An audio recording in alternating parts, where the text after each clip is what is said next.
Here's a bit of a tour of my Dodge Sprinter 2005 2500 158 wheelbase van that I've recently converted. And here's look at the engine. I can't pull off the top right now because I just drove it, but when I purchased it 10,000 miles ago, not a hint of Black Death at all, and which is one of the main reasons why I purchased it. I replaced the oil cooler behind here.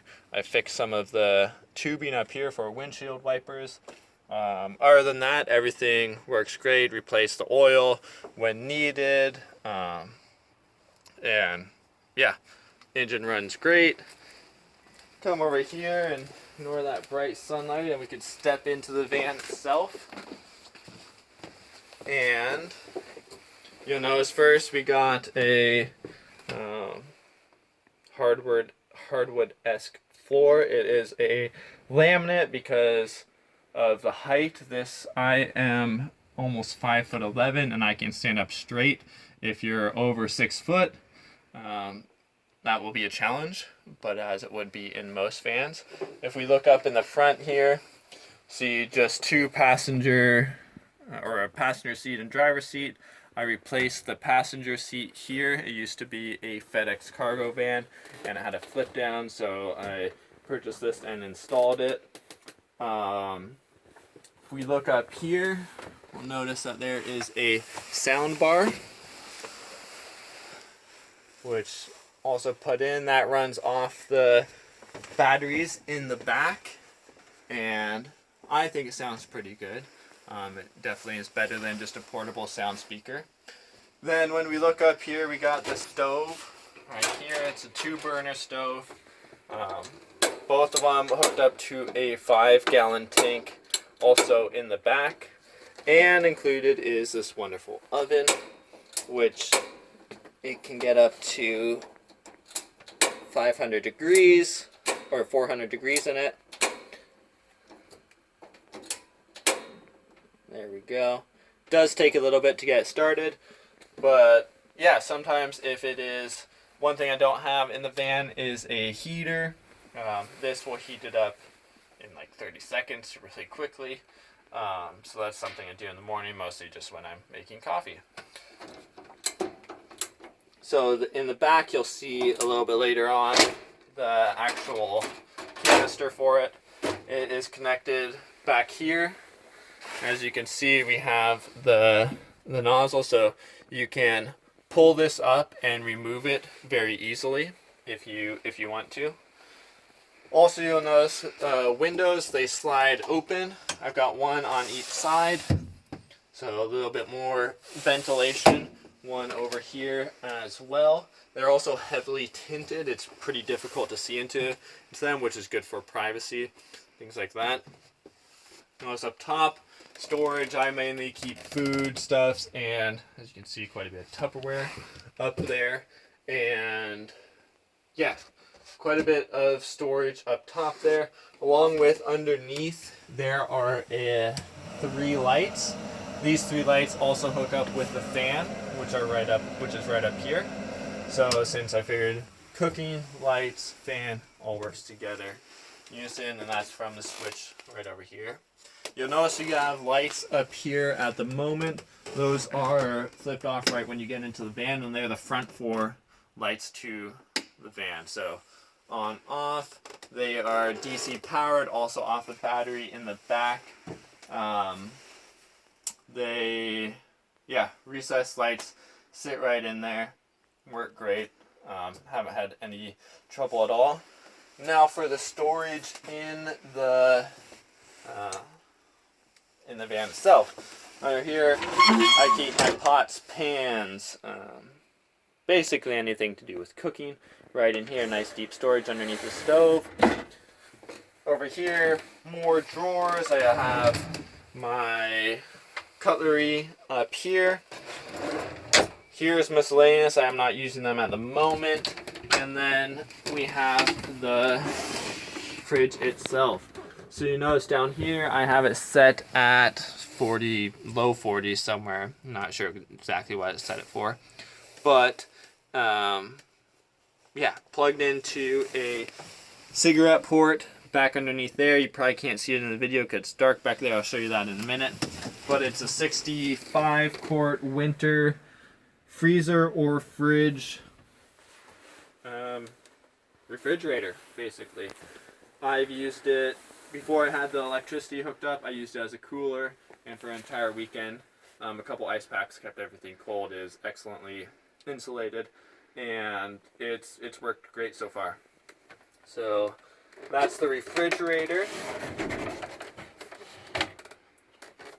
I have a couple locks on each side so it don't slide out. That is important. If you don't hook them up, it will slide out when you're driving, and you don't want that. It will probably wreck something. Over here we have, this is my garbage. Well, I have a garbage in there.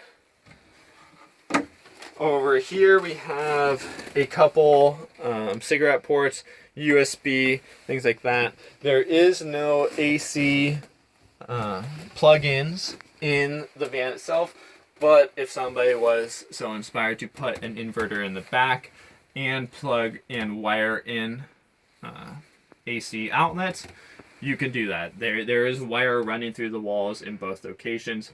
For my needs, I just never needed it. I'm using a portable inverter right here for charging my laptop, and that's basically all I need for AC power, besides my cell phone, but I can charge that through the cigarette ports themselves, as I do over here with this cord. Underneath here we have first up top we have the sink itself.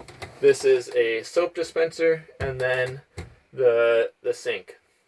So while it does say hot and cold, it is only one temperature, and that is whatever the temperature is in the water coolers down here. So I have two 5-gallon containers. One is the wastewater, one is the actual clean drinking water. Right here we have the 3-amp electric pump that allows water to be pumped into it. Right now I'll give you a little demonstration of that. So if we turn it on,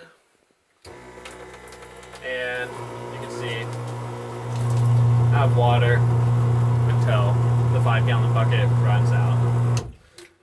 They are both really easy to remove. You pull them out, pull the hoses out, fill them up, dump them out, whatever you need to do to them, and put them in that way. Some of the nice looking features, or the aesthetic features of this fan, for all of these drawers and for the doors, I've used magnets to keep them shut. So if you were to see it in person, it takes a little bit of effort to pull them out. And I haven't had any issues with them opening up while driving, which is really what I was going for. We have Poplar countertops on both sides.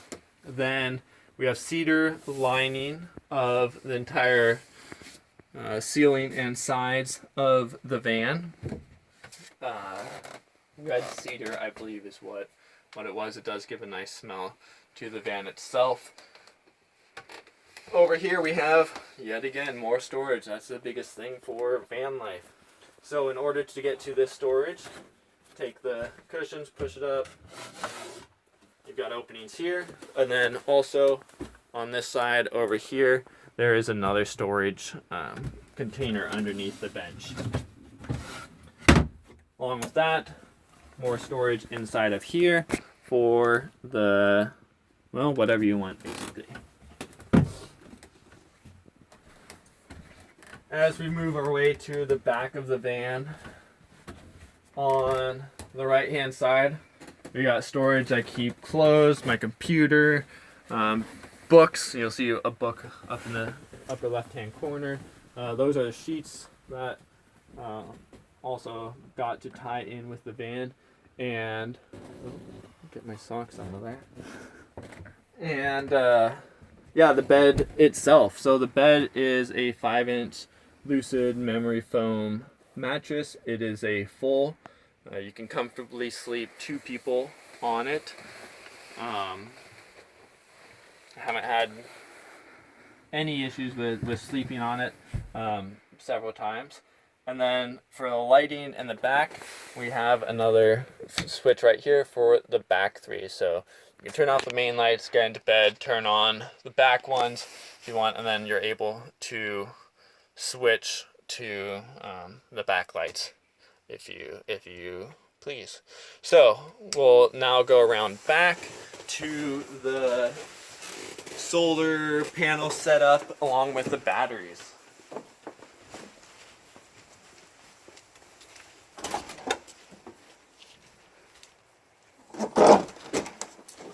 So I am first, before I get into the electrical, I left this open because I'm a climber, and need crash pads, a lot of gear.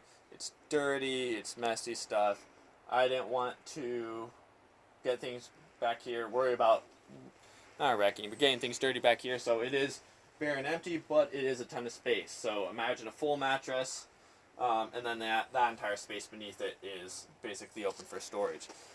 If I wanted to, I could put in a drawer or some other thing to, pull out, things like that. But I've also included 2 lights underneath there for, once again, being able to see and be able to see in the back, especially at night. Over here we got the electrical setup. Got all my different appliances wired into the charge controller right there, such as the bench charger, fridge, kitchen charger, sink pump, sound bar, storage lights, front lights, kitchen lights and fan, and bed lights. Back here we got 2 100 amp interstate batteries wired together, and they are powered by 200 watts of solar energy on top, which you unfortunately can't see. Got batteries shut off, amp fuses, everything works great. And then we have the propane tank for the stove up front. So yeah, it's been a lot of hours, but a lot of fun building out this van, and I've really enjoyed the entire process. Thanks for joining on this tour.